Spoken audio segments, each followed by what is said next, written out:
threat landscape is changing. We are seeing lone actors radicalized online, often glorified by extremist groups, carry out targeted attacks against Jews and Jewish institutions. Just look at the online responses from extremist groups across the political spectrum who are celebrating the murder of Sarah and Yaron and even calling for more. Unity of Fields, formerly known as Palestine Action US, that had a strong presence here in Chicago. It's a far-left anti-Zionist, quote-unquote, direct action network that supports targeting of Zionist individuals and institutions. They commented on X, "We ain't condemning shit." The Bronx Anti-War Coalition, a radical New York-based anti-Israel group, wrote on X, "What Elias Rodriguez did is the highest expression of anti-Zionism." Remember that. When you hear the term in Chicago, anti-Zionist, I'm not anti-Semitic, I'm just anti-Zionist. This is what this group said. In a similar post on its Telegram channel, the group added, "We need more Elias Rodriguez in the world." So when those of you in the media report about that, understand in their echo chambers, this is what they're saying. And unsurprisingly, far-right extremist spaces have also responded to the shooting by celebrating the deaths of victims. Some cheered their perceived enemies fighting each other. As one white supremacist wrote, "Rejoice when your enemies kill each other." ADL and many of the groups represented here today are tracking this surge in hate and working every day to confront it head-on through education, through advocacy, through partnerships with elected officials, and through agreements with law enforcement. But it's not enough, and we cannot do it on our own. First, violence targeting Jews should be condemned unequivocally and without a but, and then prosecuted to the fullest extent of the law. Second, leaders need to stop tolerating hate in the guise of activism. When anti-Semitism is normalized, tragedy follows. Now look, this is a major problem here in Chicago. And too many of our elected and civic leaders have not only been silent on the issue, but some continue to fan the flames of hate and anti-Semitism.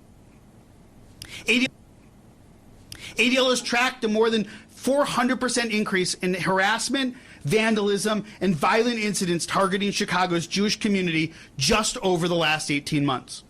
And it will require real leadership and accountability to douse that fire. And lastly, we need policymakers, tech platforms, and civic leaders to recognize and confront this growing domestic terror threat targeting Jewish communities. How many more times do we have to come together for a press conference to call attention to the rise in hatred towards Jews and the real-life implications of hate and intolerance? Now, in case you can't tell, I'm tired. And in case you can't tell, I'm pissed. But I'm also resolved. All of us are. We're resolved that we're going to do better because we have to do better. Because enough is enough. With that, I'd like to turn the podium over to Beth Ida Stern, the Interim Regional Director at AJC Chicago. And for those of you who know, AJC was hosting the event in Washington, D.C. Where are you, Beth? Thanks. Good morning. My name is Beth Ida Stern. I am the Interim Regional Director for the American Jewish Committee here in Chicago. We were founded in 1906. Our mission is to eradicate anti-Semitism and keep Israel safe as the Jewish homeland. Our work is around the world and entails diplomacy, interfaith, intergroup collaboration with legislators across lines to come together as humans to coexist on this planet. I want to thank everybody who's here this morning, especially this amazing group that's behind me, because this is the embodiment of the work of the American Jewish Committee. This is what Sarah and Yaron were doing at the Young Diplomats Gathering, an annual gathering of young adults who get exposure to diplomats, actual diplomats from around the world, who learn about creating peace. The irony that these young folks, 26 and 30 years old, about to get engaged on a trip to Israel, were gunned down as they exited this event after dedicating their lives towards the progress of peace, is the actual illustration of what is going on our planet right now with anti-Semitism.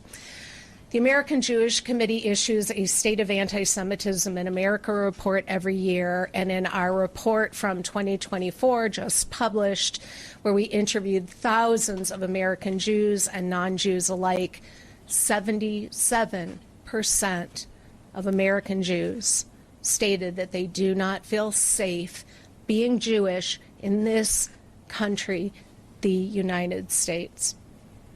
The only solution is for us to coalesce, for us to build understanding, overcome our differences, and realize that our similarities are what tie us together as human beings. So before I say goodbye to you all, again, I want to thank all of these amazing people. This is what it looks like to break down those barriers. We just need to scale it up. Thank you. Now I'd like to call on Alderwoman Deborah Silverstein.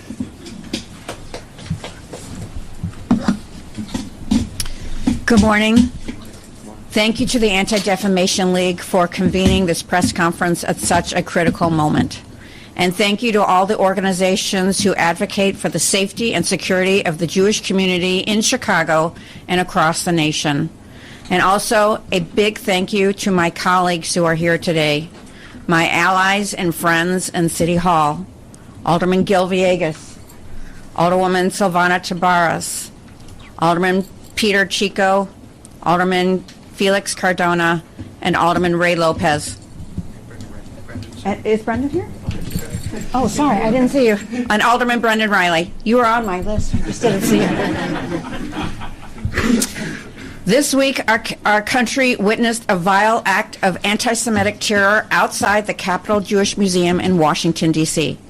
It was an attack targeting Jews simply because they're Jewish.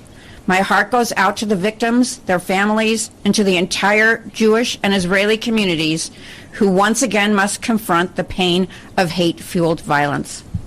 But this horror hits even closer to home. We have learned that the attacker lives in Chicago and was likely radicalized right here in our city. This is not just a national tragedy, it is a local wake-up call. I've spoken with Superintendent Larry Snelling and our police commanders, and while there is no threat to the local Jewish community, we are not taking any chances. The 24th District Police have immediately started increasing patrols and maintaining heightened vigilance around Jewish institutions. Our community's safety is the top priority. But safety is not just a matter of police patrols. It's about confronting the root causes of radicalization and anti-Jewish hate.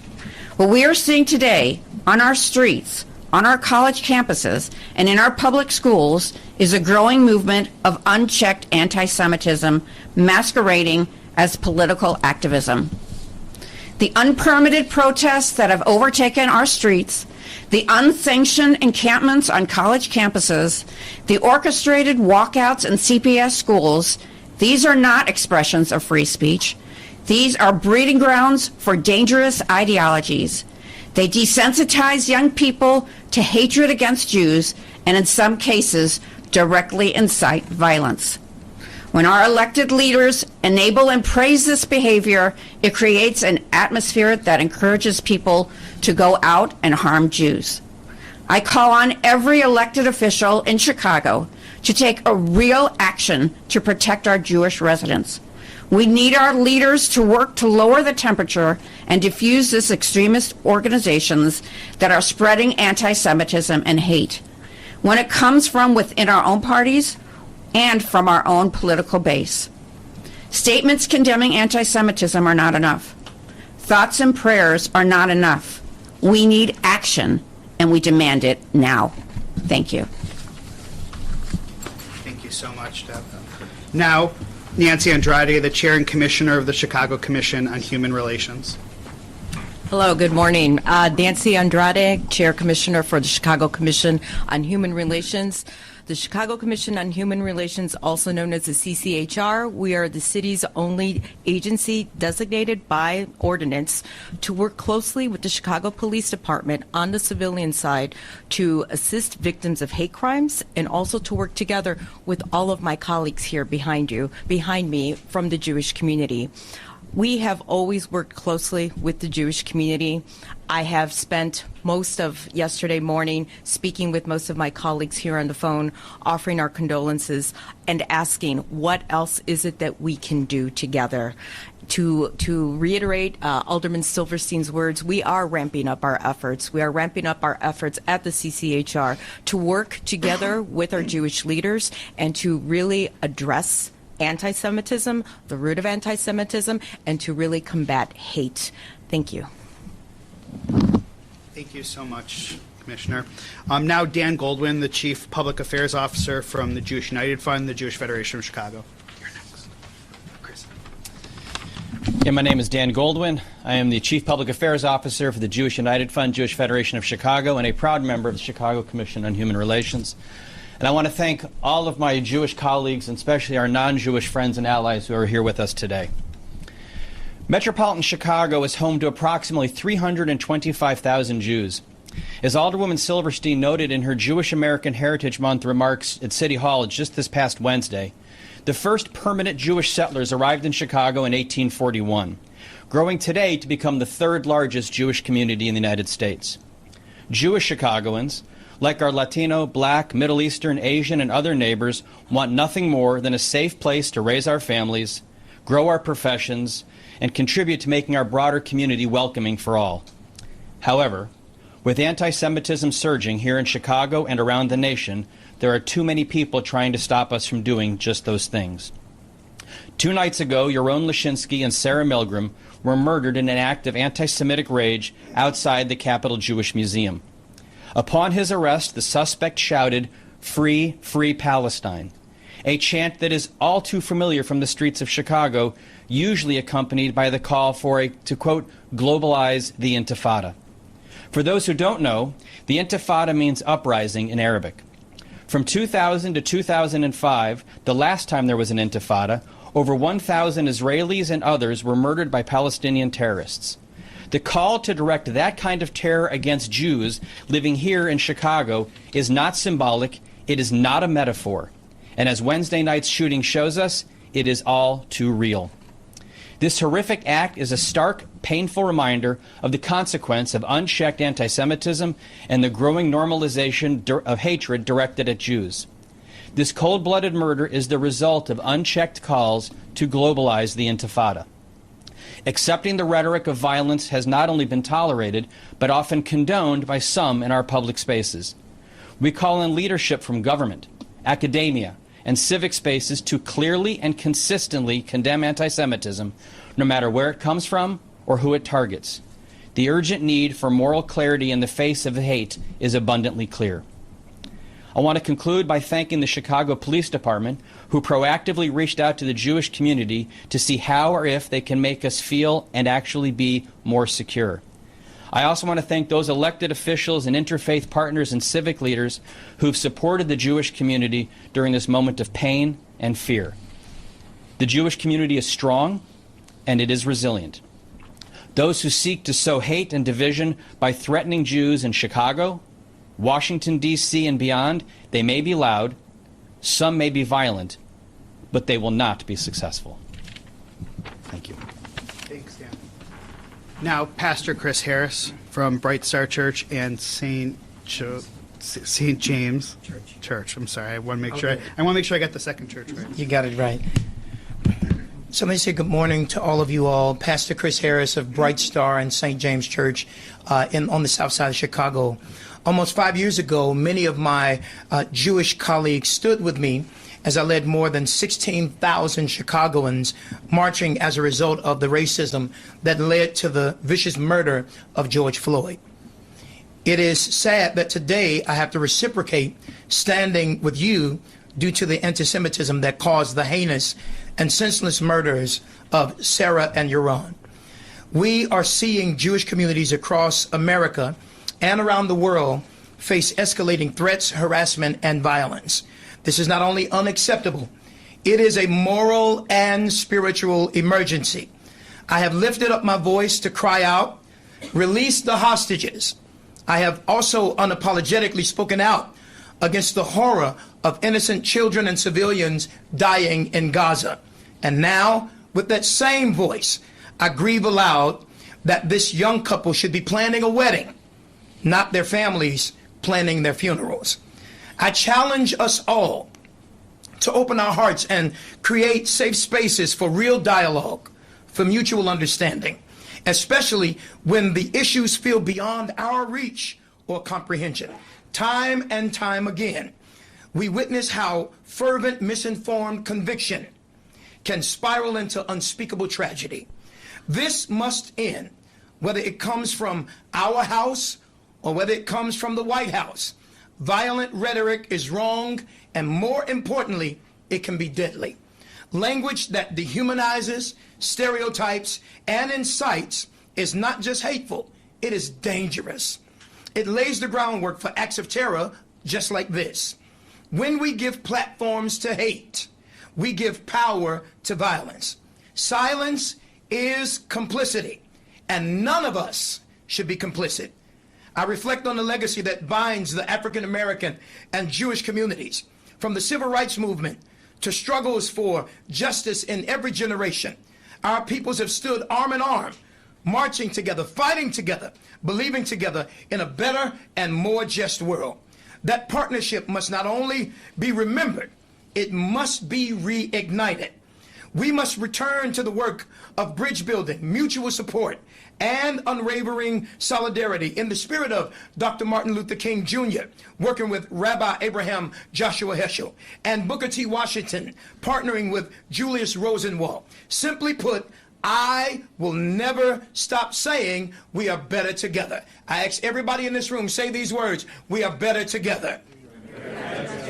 We must all stand together against violence, anti-Semitism, and racism in all forms. To the Jewish community, you are not alone, not in your sorrow and not in your struggle.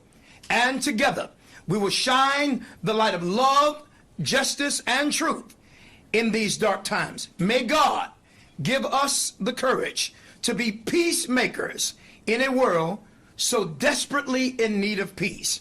I share this with a broken heart, but also with an unbroken faith. Thank you. Thank you, Pastor Harris. And now, with probably the most unfavorable spot in the lineup following Pastor Harris, Allison Pierce-Slovin, the Director of Social Action and Partnerships in the Midwest of the Simon Wiesenthal Center. Definitely not the person you want to follow. The Simon Wiesenthal Center, an international Jewish human rights organization, an NGO of UNESCO, joins everybody here in mourning the victims, one Christian and one Jewish, and we demand accountability.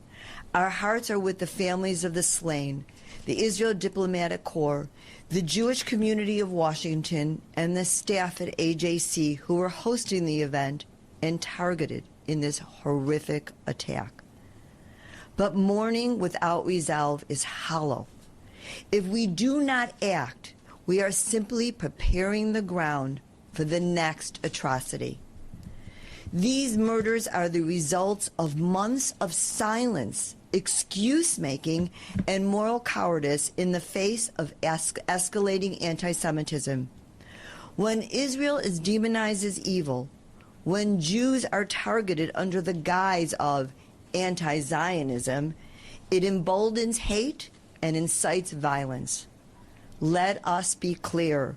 This is the outcome when anti-Semitic hate is normalized on our campuses, in our streets, and online. When leaders fail to call it out for what it is, hate festers, metastasizes, and erupts in bloodshed. This can no longer be tolerated. and our political and religious leaders, as well as each and every one of us, must lead by example and condemn this act without question. Anti-Semitism is not just a Jewish problem. It is an American one. This cowardly act of terrorism in the heart of our nation's capital is an assault on the civic soul of this country. It's a test of our national character, and so far, too many have failed it. Thanks, Allison. Now I'd like to introduce Yossi Held, the Executive Director for the Midwest region of Stand With Us. Thank you all. Stand With Us is an international education organization combating anti-Semitism and supporting Israel around the world.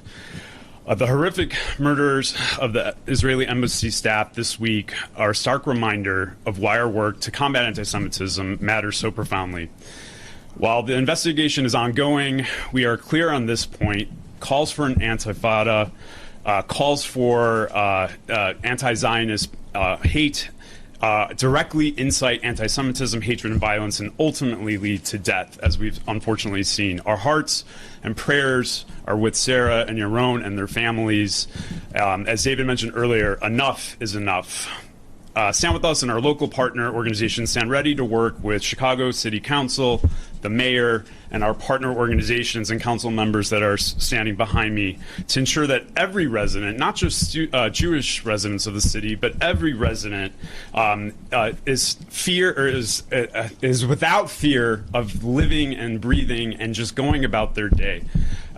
We've seen this all too many times. Not only do we not feel safe, but we want to live and breathe and contribute to our community free from the ever mutating disease that anti-Semitism is.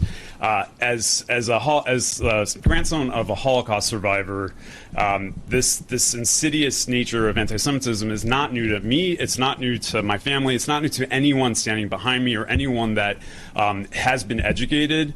And we stand ready to educate and continue to educate because we are not going anywhere. The only way to move forward is to honor the lives that have been lost this week, is to unite our community and clearly demonstrate that combating anti-Semitism is the only way forward. Education is the road to peace. And when people scream "Free Gaza," they should end that sentence with "Free Gaza from Hamas." Thank you so much. Thanks, Yossi.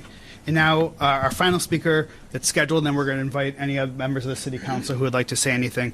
Asaf Grunberg, who is the Executive Director for Illinois of the Jewish National Fund.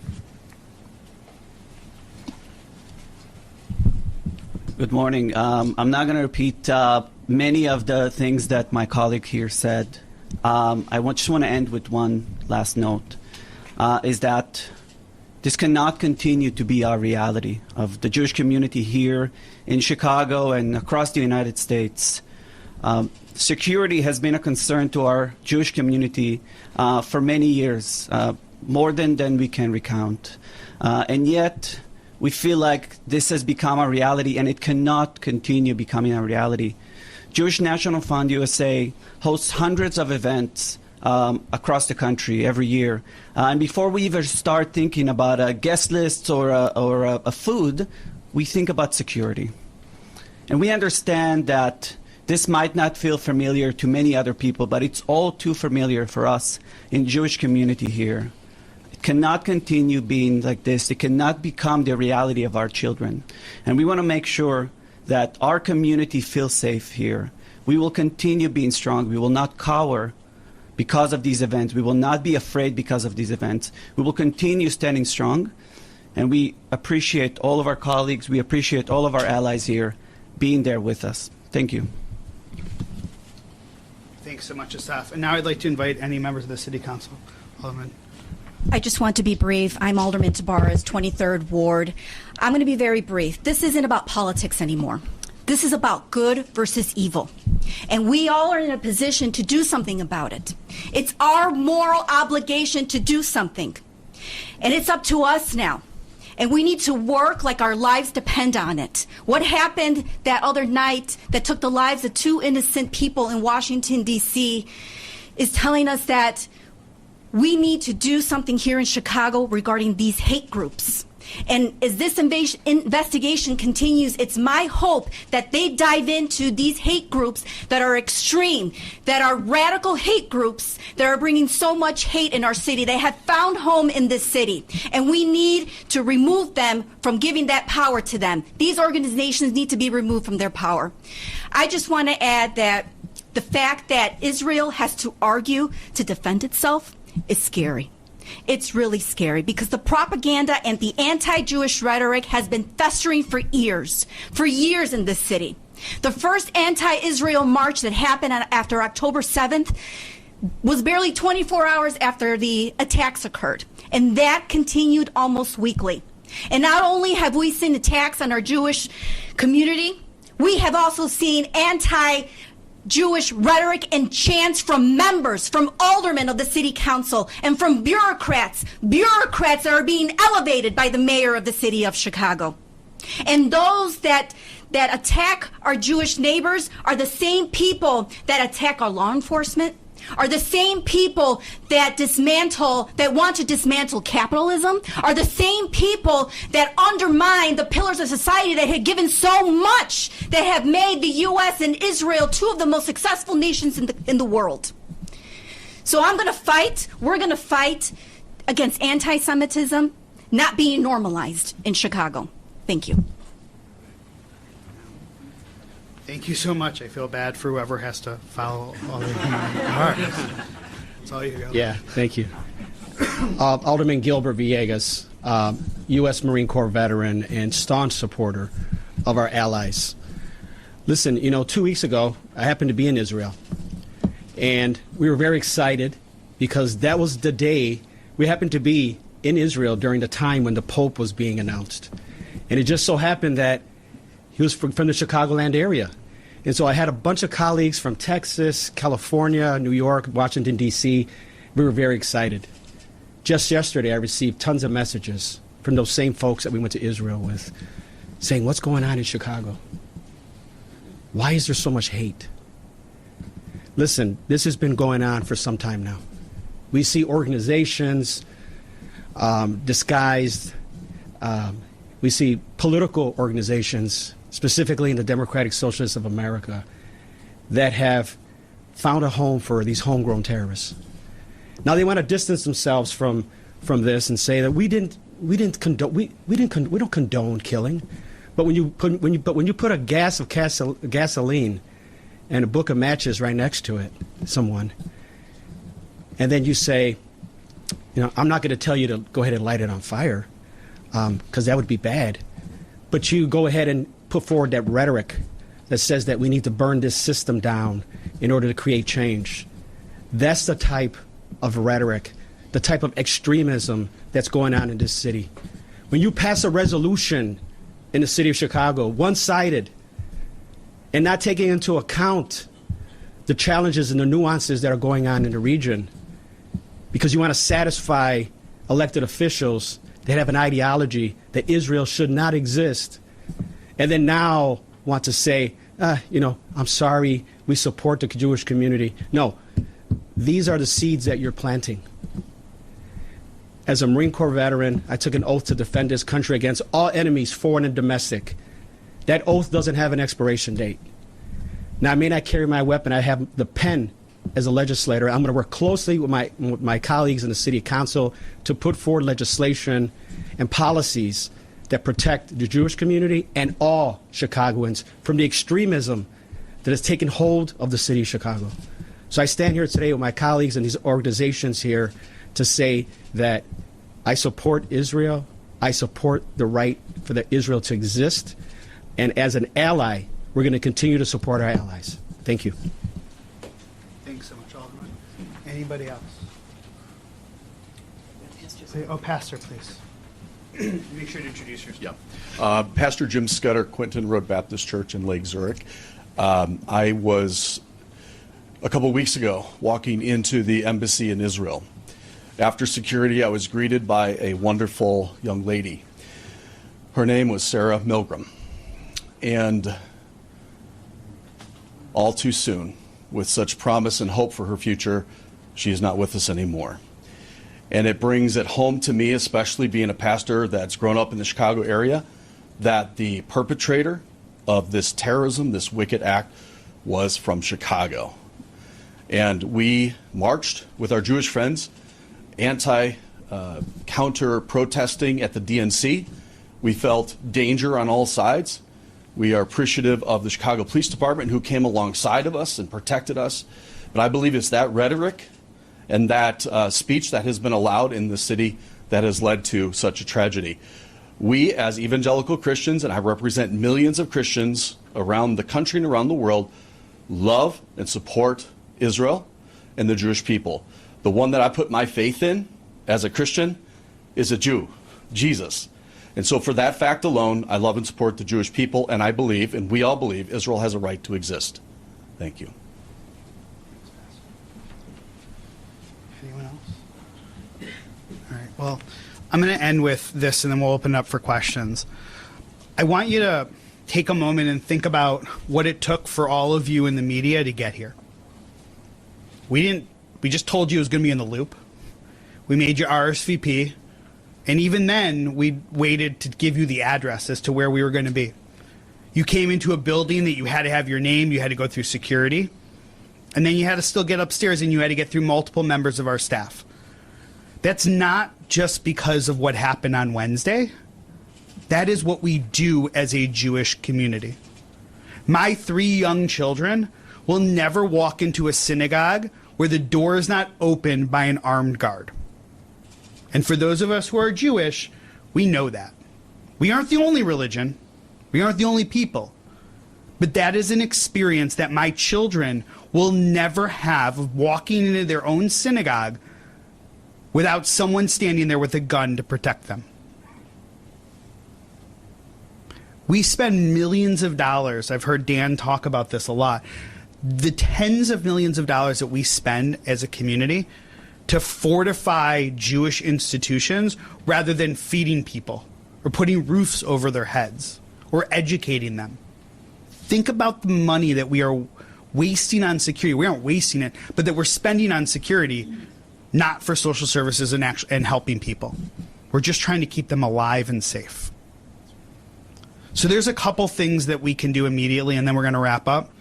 First, we would love to see the state of Illinois develop a statewide plan to combat anti-Semitism. We've had these conversations with the state, and we believe that now is the time. Second, the General Assembly needs to make sure before they recess that they pass a bill that mandates hate crimes training for law enforcement. This bill is widely supported by literally every at-risk vulnerable community in this entire city. I'm seeing Dorothy, who was at a news conference at the Chicago Urban League before the beginning of last year, calling for this bill to pass. To be clear, this bill is being held up by a handful of members of the Progressive Caucus in the House of Representatives. If they let it go, it would literally sail through the House, it would sail through the Senate, and the governor would sign it tomorrow. But this bill training our law enforcement on hate crimes is literally being held hostage by members of the Progressive Caucus in the General Assembly. And then lastly, don't forget what we're talking about today after your long Memorial Day weekend and move on to the next story. The response to this has to be continuous. The response of this can't just be somebody said hearts and minds and then we move on to the next issue. It just can't. And so with that, we'll stop and take any questions that you may have, and I will invite anybody to come add anything to questions as appropriate. Things you mentioned earlier was the responsibility of tech platforms doing something about this to mitigate anti-Semitic speech online, but we also know that there are tech platforms that are specifically moving away from regulating speech like that. Yeah. Can you comment on that and what you would like to see? Yeah, I would say, look, I can speak specifically from an ADL perspective. ADL Center for Technology and Society has done significant studies in the responsiveness of tech platforms, and we've actually graded them on the responsiveness of anti-Semitism, Holocaust denial, other forms of hate. you have a platform like Meta that just gutted its entire fact-checking department, and they're moving away from it. And so what we need to do is we need to apply pressure in a real significant way on tech platforms that they have a responsibility, that they have a absolute responsibility to check and remove hateful speech that is insightful, not insightful with an S, but insightful with a C. Right? And so we need to do that. Congress, there's a role for federal regulators to play, and there's also a role that states can even play too. And we've seen that in places like California and others. Anybody want to add anything, by the way? I don't know who else is doing tech work. Okay. You mentioned that the suspect was radicalized in Chicago, and that there are others who are radicalized in Chicago, and you talked about how there seems to be many groups here. How do you, or what do you suggest the police or any group do? How do you get at those groups? How do you stop? Yeah. What do you suggest? Look, so there's a couple things, and then I invite anybody to add anything. Look, the lone wolf is the biggest threat and the biggest concern of law enforcement. We don't have law enforcement in the room right now, but it's their biggest concern. If you ask the FBI, if you ask Department of Homeland Security, why? Because you're essentially trying to find a needle in the very large haystack. But what the issue of that lone wolf piece, though, I think speaks to the larger piece. Number one, of being indoctrinated with this type of hate and misinformation, right? So folks talked about the chants that you hear in the streets, the sort of excuses under the guise of social and political activism, of really what it's doing. I think Alderman Vega said, you leaving a can of gasoline and handing them the matches, because that's what you're seeing on social media. And the hardest part is, right, you don't have to find a room in the middle of the night, right, to be exposed to extreme views. You just pick this thing up. And it used to be you had to go into the deep dark web. You had to get some password protected chat to be exposed to extremists. Now, as we just heard with tech platforms, it's easier and easier to be exposed in the mainstream, right? So there's a couple things that need to be done. Number one, there's the regulation of these tech platforms. Number two, we have to think about the discourse that we have in society and what role elected officials and civic and business leaders play in modeling what is acceptable behavior and, frankly, isolating those who have extreme views and not empowering them. Like, that's absolutely critical. And also, there have to be mechanisms through which law enforcement can be notified if there are concerns about individuals who potentially could be threatening. And look, there's a lot more to learn about this particular individual and what was fueling him. But what we've learned so far is that he was radicalized through a network here in Chicago, and likewise nationally as well, exposed to certain ideologies. And then he believed that that marching was not enough, based on what we've read in the newspapers. You hold them accountable. Like right now, tech platforms are not accountable for having misinformation. Was it, Chair, Section 230 of the National Communications Act, or federal? The Federal Communications Act.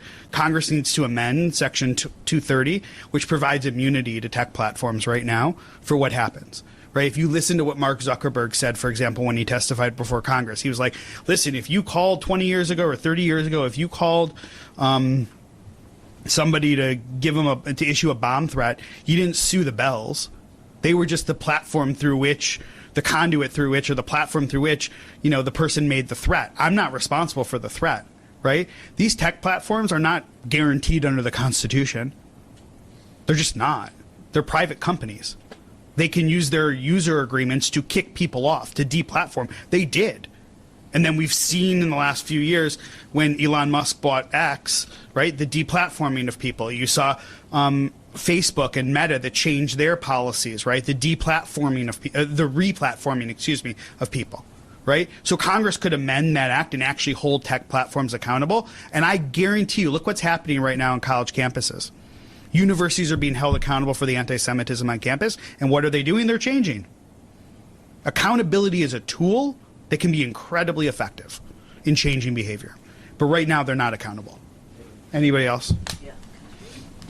I think the other piece of that puzzle is leadership leads. To echo what Alderman Vegas, Alderwoman Tabar said, is that we have to create an environment where those extremists don't feel welcome anymore. If leadership leads, they need to fill the void. I'll give you an example of the kind of impact this can have.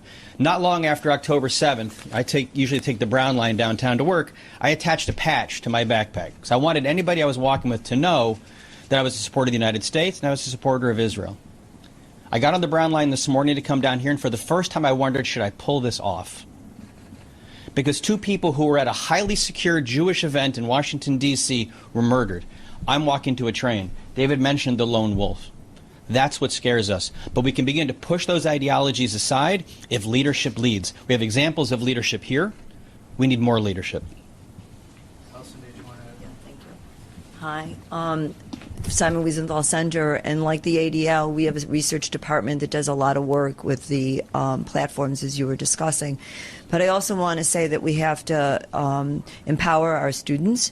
So Illinois has a unfunded mandate. It's called Digital Media Literacy, and we did get a grant from the state of Illinois. So we are working with the Illinois State Board of Education, and we have a curriculum called Combat Hate, which is we're in the schools for free to any school who requires it, to teach students how to look at their platforms, what their social media looks like. But also we have to educate the teachers, and we have to educate the parents, because as my colleagues know, games such as Roblox, anybody here know what Roblox is? My grandchildren play it.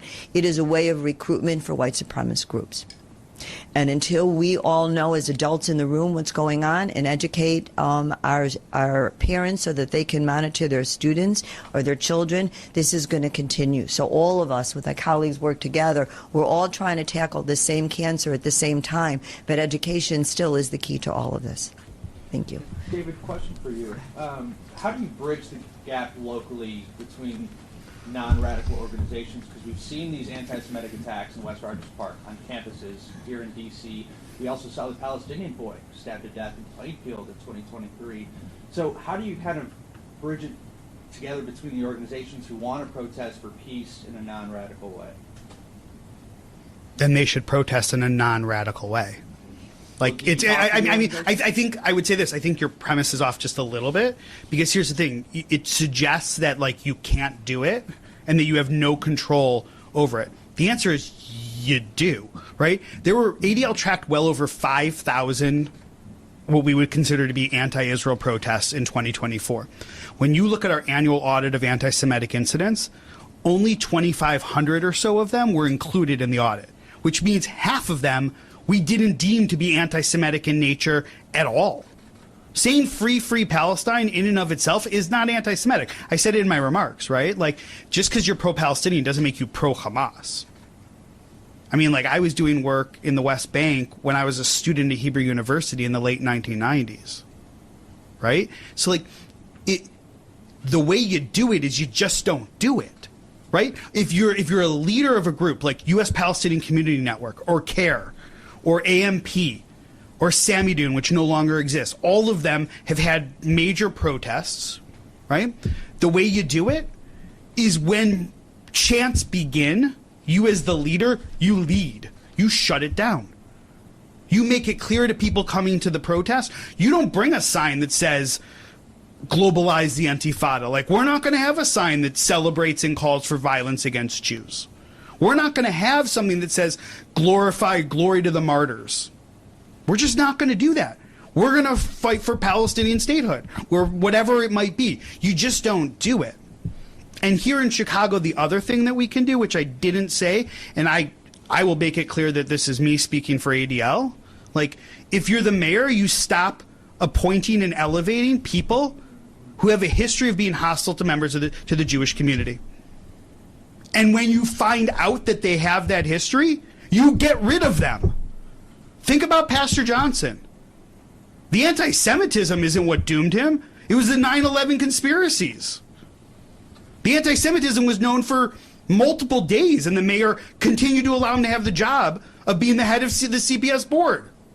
It wasn't until it came out that he was a 9/11 conspiracy theorist and said it was a, quote, inside job, that he lost his gig and was forced to step down. He's tried to elevate, right? He took one of the most active aldermen who's out there at rallies with burning American flags, with calling for, chanting, leading the chants, right? And who was part of a training program at a union where Death to America was taught to participants in Farsi, and he was one of the guest speakers. I'm talking about Alderman Cicho Lopez. And what happened? We tried to elevate him to what? The zoning committee, I think, right? Arguably one of the most powerful positions in the city of Chicago. Just don't do that. That's how you say, if you hold those views, you don't have a seat at the table. But as long as he and others continue to do that, as long as he and others say, it's okay, and I'm going to permit and I'm going to allow protests to occur, even though we know it's breaking the law because you're supposed to have a permit, or we know that Jewish students on college campuses are being harassed in these encampments, and I'm not going to authorize CPD. In fact, I'm going to prohibit CPD from going in there to remove the encampments to support the universities. Like, that's how you tolerate it. Has there been ever a thought to meet with those organizations hosting these massive protests for Palestine here to express those concerns? Obviously, you guys have spoken out a lot about it. I'm just wondering how you could kind of take this moment and lower the dialogue locally when naturally this stuff divides us. I have a hard time talking to people who think I shouldn't exist. Not because of Israel, but because I shouldn't exist as, I shouldn't. They are fueling the flames of anti-Semitism, right? USPCN on October 8th or 9th, they put out something that said Zionists should not be allowed to come together, and I'm paraphrasing it, it's on their Instagram page, without being, Dan, what was it, approached or something? Or something like that, right? And I may be going off, maybe some of my colleagues don't agree with everything I'm saying. I invite them to offer. Look, we would love to have dialogue, right? But when there's just constant lies that are being made, and it's part of a campaign, like an organized, well-funded campaign, it's hard. It's talk about security. Yeah. You mentioned that you spend a lot of money on security. What more will you now do in light of this at future events? What more in terms of security will you have to do to increase security? I'll let the security guy talk about it. Well, we're not going to tell the specifics, but I'll just give an example. So 2 weeks ago, we did an Israeli flag raising in Daley Plaza.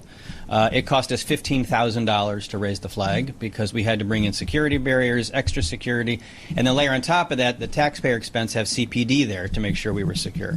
So right now, we're in the process. We've notified, JUF did, all of the synagogues in Chicago, all of our partner agencies and organizations, that now's the time for extra vigilance. There are no known credible threats in the city of Chicago, but now's the time for extra vigilance to make sure you review your security protocols. Our security team does regular security audits. We partner with CPD, with Secure Community Network, a national Jewish security organization based in Chicago, to make sure every synagogue, every Jewish organization, every Jewish institution has the ability to review its security measures. And then we have a nonprofit security grant. So right now in the state of Illinois, there's actually an open funding mechanism for $20 million for this fiscal year to get a nonprofit security grant. There's a federal program which was locked up and has now been reopened. And right now we're waiting for the state legislature to reauthorize hopefully another $20 million for next fiscal year. But it goes back to David's point. Somewhere between $5 to $10 million every year just in Chicago, or metropolitan Chicago, is spent on security. That's $5 to $10 million, not feeding, clothing, housing, educating, or caring for people. It is going just to security.